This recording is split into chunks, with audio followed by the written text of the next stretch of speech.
ভাইরা, ছোট ভাইরা, সকলের প্রতি সশ্রিত সালাম, আসসালামু আলাইকুম।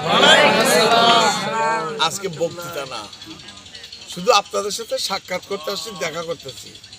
আপনারা এই এলাকার সম্মান ইজ্জত রক্ষা করেছেন, বিএনপির ইজ্জত ইনশাআল্লাহ, আজম খানের ইজ্জত।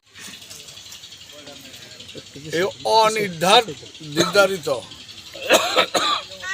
মিছিল, যদিও মিছিলটা কিন্তু আমাদের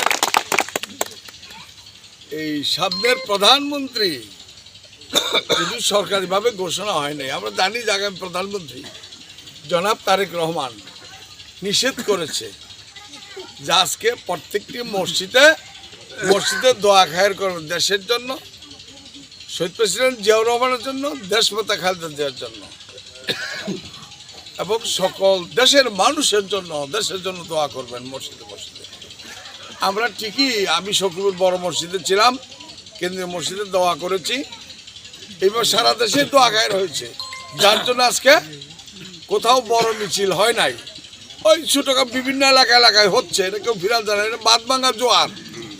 সেই মিছিল শেষে এই বাজারে উপস্থিত উপজেলা বিএনপির সহসভাপতি হাজী গনি, আমার কালিহাতির সহসভাপতি আমাদের সাপিয়াচার হাফিজউদ্দিন ব্যাপারী সাহেবের বড় ছেলে বীর মুক্তিযোদ্ধা আব্দুল করিম, আমাদের এই ওয়ার্ডের সভাপতি জামাল, 9 নম্বর ওয়ার্ডের সভাপতি ওমর শরীফ, আমাদের এই ওয়ার্ডের সেক্রেটারি হানিফ, আমাদের আলম মামা, সাদেক এবং সকল পর্যায়ের নেতৃবৃন্দ, শহীদ আছে আমাদের স্বেচ্ছাসেবক দলের উপজেলার নেতা সব